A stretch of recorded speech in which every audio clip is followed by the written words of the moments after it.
Guys, आज मैं आपको करा रहा हूँ exercise 1.3 of maths chapter 1 real numbers. 1.3 exercise, उसका क्वेश्चन फर्स्ट है प्रूव रूट 5 एज इरेशनल। ये मैं कैसे प्रूव करूँगा रूट 5 एज इरेशनल? ये प्रूव करने का बहुत ही इजी तरीका है, यही है जो मैं बता रहा हूँ। ये इरेशनल प्रूव होता है कॉन्ट्रेरी से।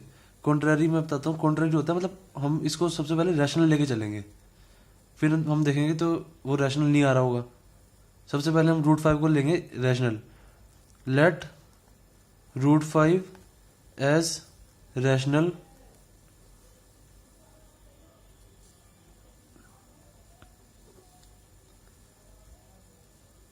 Root 5 is equals to A by B.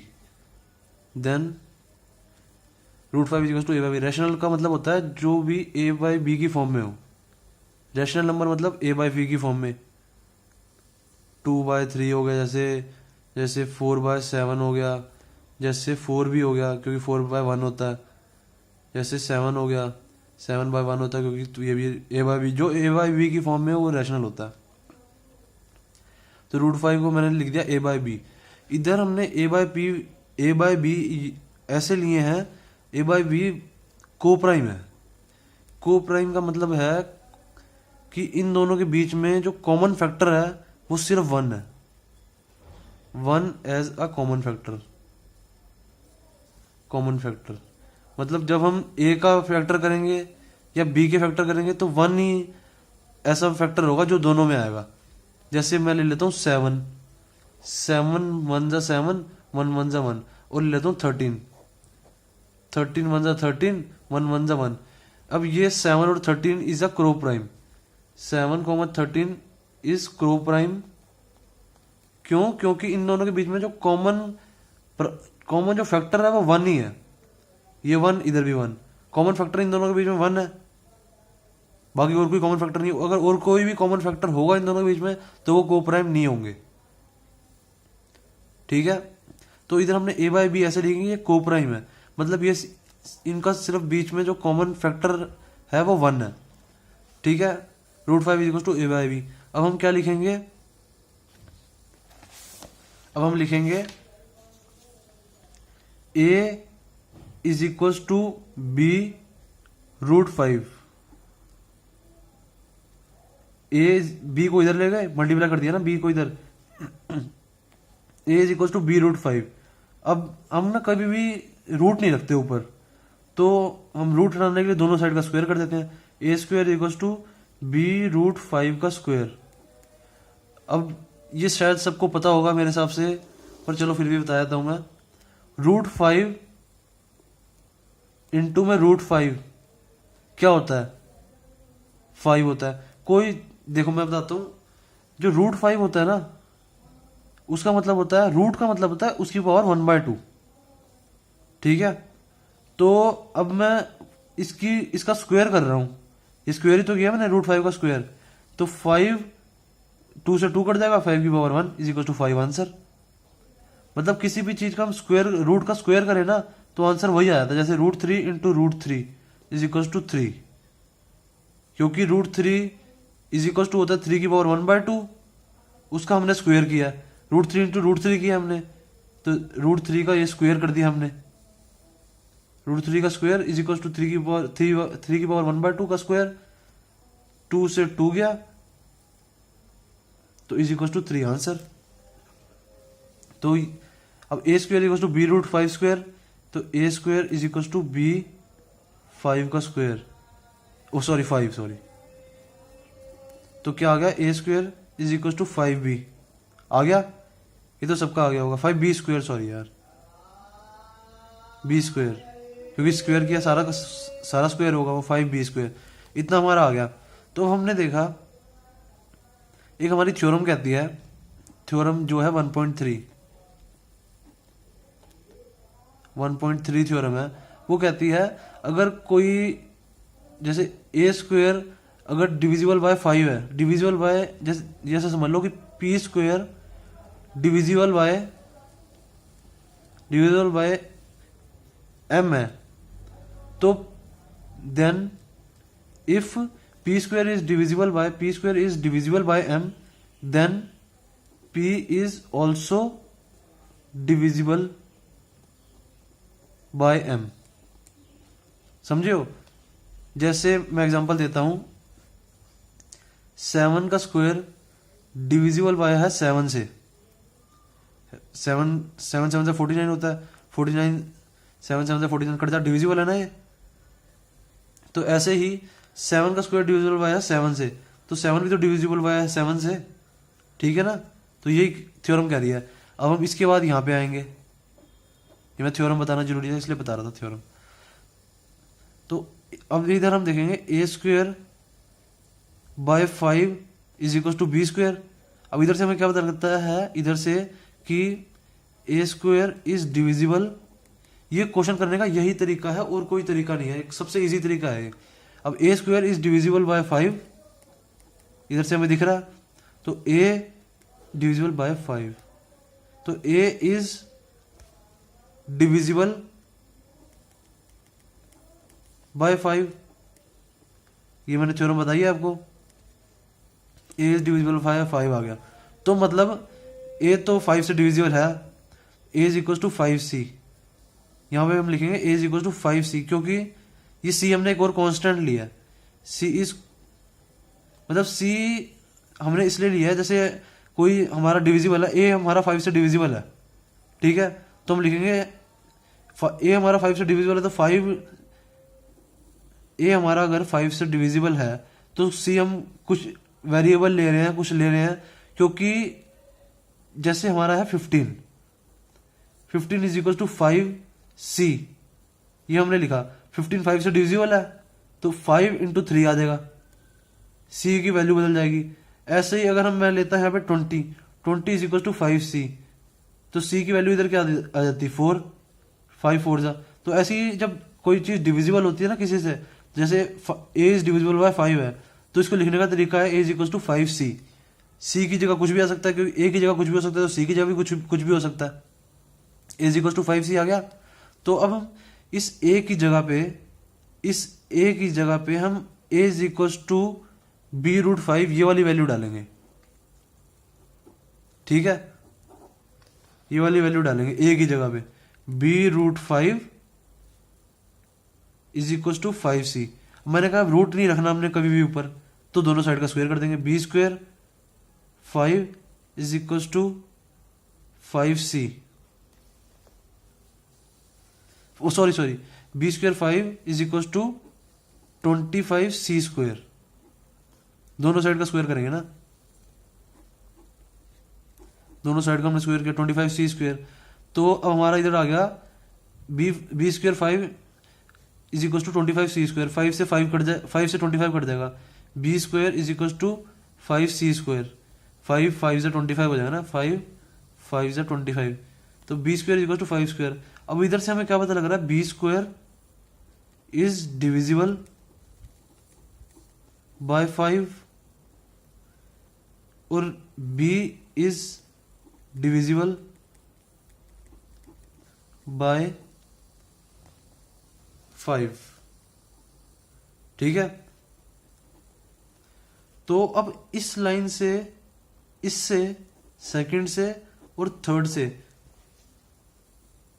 हमें क्या पता लगता है, ऊपर हमने लिया था a और b रैशनल है और को प्राइम है, let root 5 as rational, a by B लिया था हमने, और मैंने a बाई बी बताया था को प्राइम है। को प्राइम वो नंबर होता है जिनके बीच में कॉमन फैक्टर होता है सिर्फ और सिर्फ 1।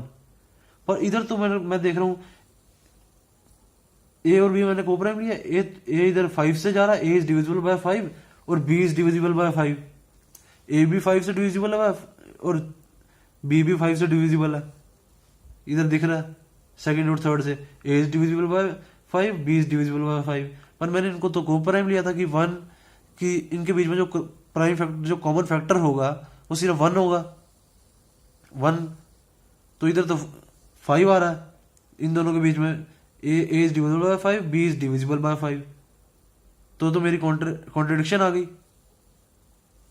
So from from first, sorry, second equation और थर्ड इक्वेशन से मुझे ये पता लगता है कि ए कॉमा बी आर नॉट को prime numbers. So root 5 is irrational.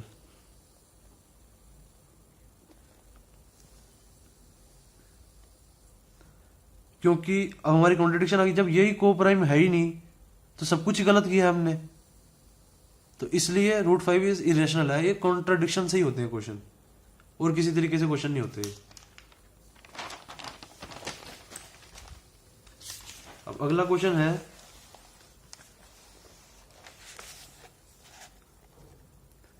Second question है, ये बहुत इजी क्वेश्चन होते हैं क्योंकि इसमें हमें ये जो रूट 5 वाला पार्ट है ना वो प्रूव नहीं करना कि वो इरेशनल है या नहीं है। ये हमें पता है कि रूट 5 इरेशनल है इस क्वेश्चन में पहले से ही। Prove that 3 + 2 √5 is irrational. अब मैं ये बताता हूं कैसे प्रूव करेंगे।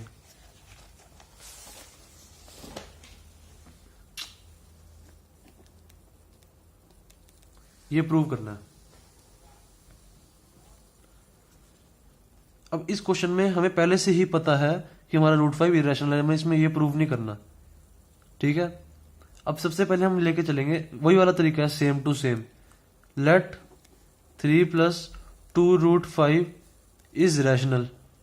कॉन्ट्रडिक्शन से ही होगा क्वेश्चन ये, कि हम उल्टा लेके चलेंगे कि उल्टा 3 + 2 √5 इज रैशनल, मतलब 3 + 2 √5 इज इक्वल टू a/b।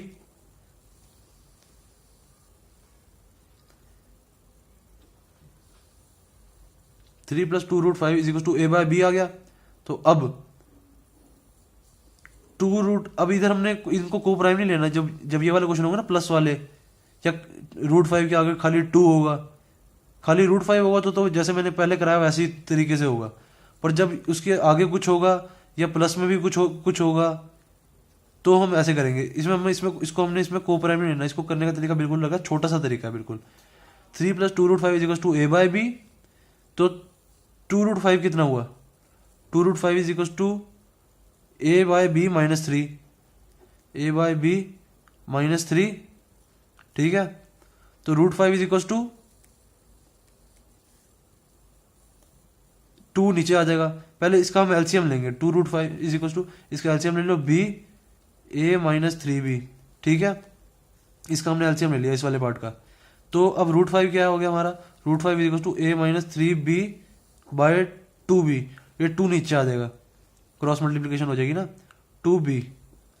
तो अब ये तो हमारा को पता लग रहा है कि हमारा रैशनल है। ये a - 3b, ये तो p/q की फॉर्म में है या a/b की फॉर्म में है, तो ये तो हमारा रैशनल है, रैशनल नंबर है ये a/b। ये क्योंकि डिवाइड में ये a/b की फॉर्म में है या p/q की फॉर्म में है। डिवाइड में तो ये तो हमारा रैशनल साफ साफ पता ही लग रहा है हमें। तो ये रैशनल है तो हमारा √5 भी रैशनल होगा क्योंकि ये दोनों इक्वल है।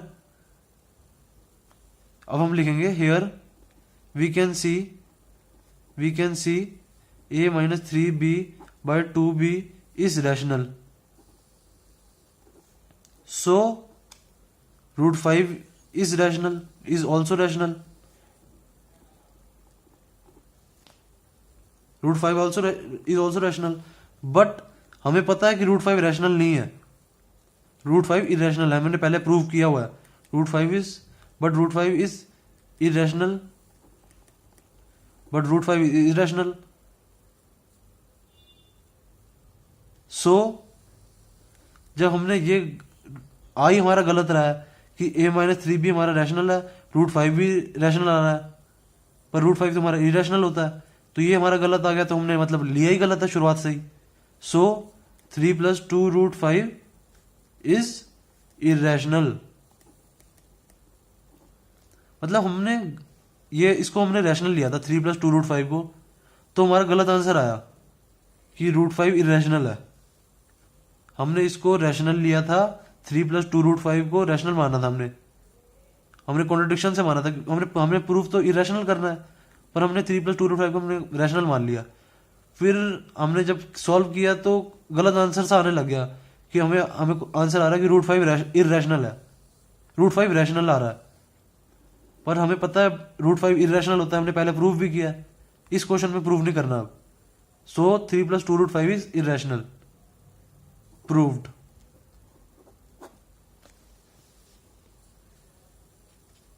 ऐसे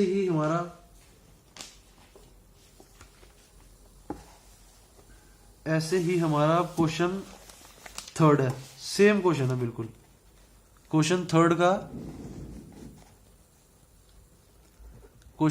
का सेकंड पार्ट देखो। चलो फर्स्ट पार्ट करा देता हूँ पहले, या सेकंड पार्ट करा देता हूँ पहले, सेकंड ना थोड़ा सेम है।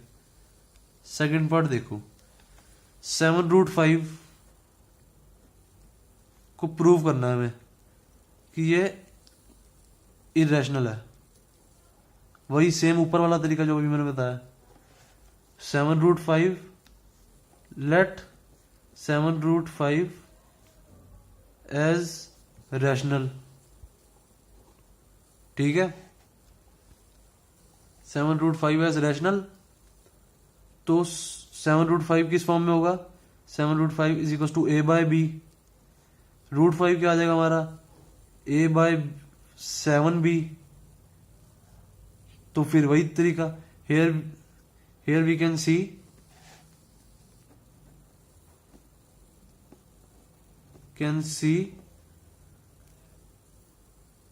a/7b is rational,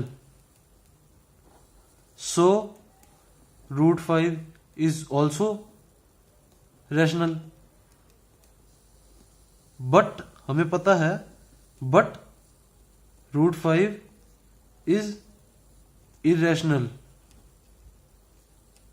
we know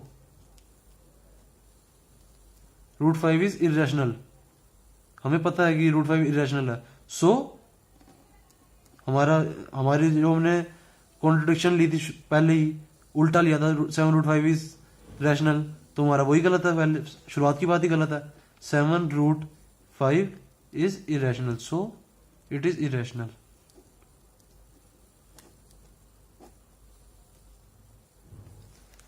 third का सेकंड पार्ट भी हो गया।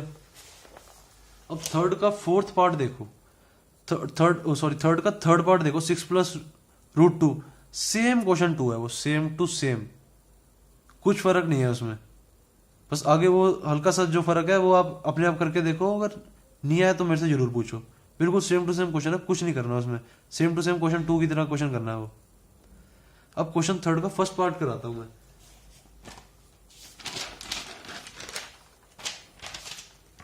क्वेश्चन थर्ड का फर्स्ट पार्ट है, क्वेश्चन थर्ड का first part, prove 1/√2 as irrational. अब ये जो सबसे पहले मैंने तरीका बताया था वही सेम क्वेश्चन है जो √5 में मैंने रैशनल प्रूव किया था। जो मैंने √5 रैशनल प्रूव किया था, ये उसी जैसा सेम तरीका है।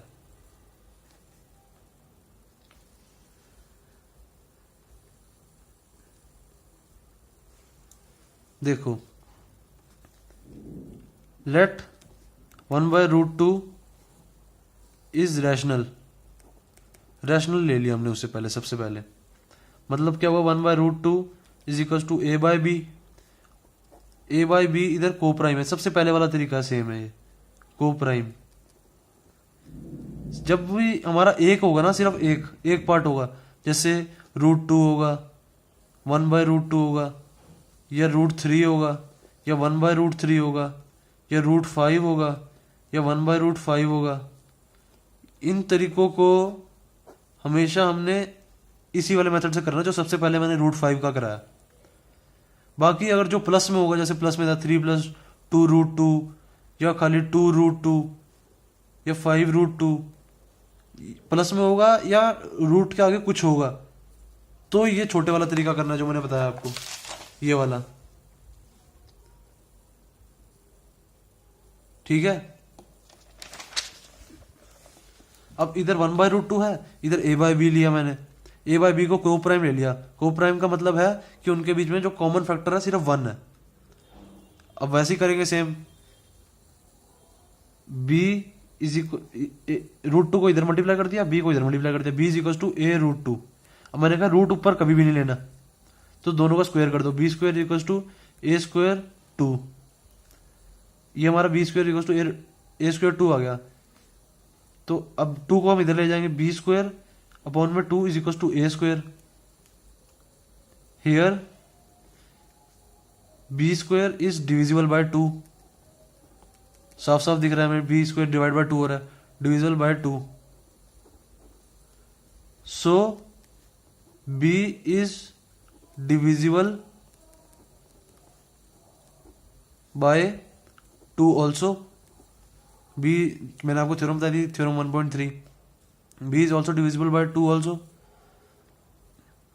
सो तो अब क्या करेंगे हम, मैंने बताया था अब कांस्टेंट लेना है, b इज डिविजिबल बाय 2 है, तो मतलब b is equal to 2c। मैंने लिखने का तरीका बताया था आपको कि अगर यहाँ पे b की जगह 6 है, b की जगह 6 है, 6 इज इक्वल टू 2 इंटू 3 होगा, 2 इंटू 3 मतलब c की वैल्यू यहाँ पे 3 है। अब हमें थोड़ा पता b की जगह क्या है, तो हमने c की जगह भी c लिख दिया कि कुछ भी हो सकता है, तो b is equal to 2c लिख दिया। तो अब इधर हमने b की वैल्यू डाली, b की वैल्यू हमने ऊपर से क्या निकाली थी, ये डाल दो, a√2 is equal to 2c, b की जगह बस वैल्यू डाली है। अब मैंने कहा ऊपर रूट नहीं लेना, ऊपर रूट कभी भी नहीं लेना, तो दोनों साइड का स्क्वायर किया, दोनों साइड का स्क्वायर किया, a² 2 is equal to 4c square, 2 से 4 को काटा, a² is equal to 2c, 2 2 जा जाएगा ना, a² is equal to 2c। तो अब इधर क्या आ रहा है, here a² is divisible by 2 and a is also divisible by 2। Theorem बताइए मैंने आपको। सो फ्रॉम, इसको ले लो फर्स्ट, इसको ले लो second equation. So from first and second equation a, b is divisible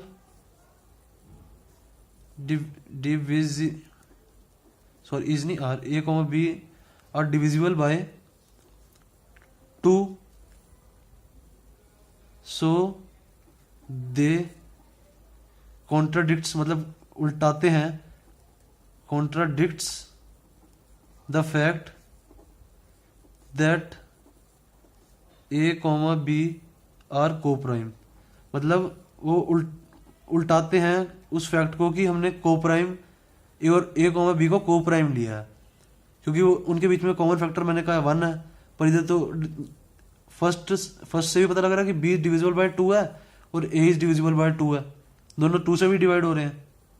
तो मैंने तो बताया था कि कॉमन फैक्टर 1 है, तो so they contradicts the fact that a, b are coprime. So 1/√2 is irrational. Finish.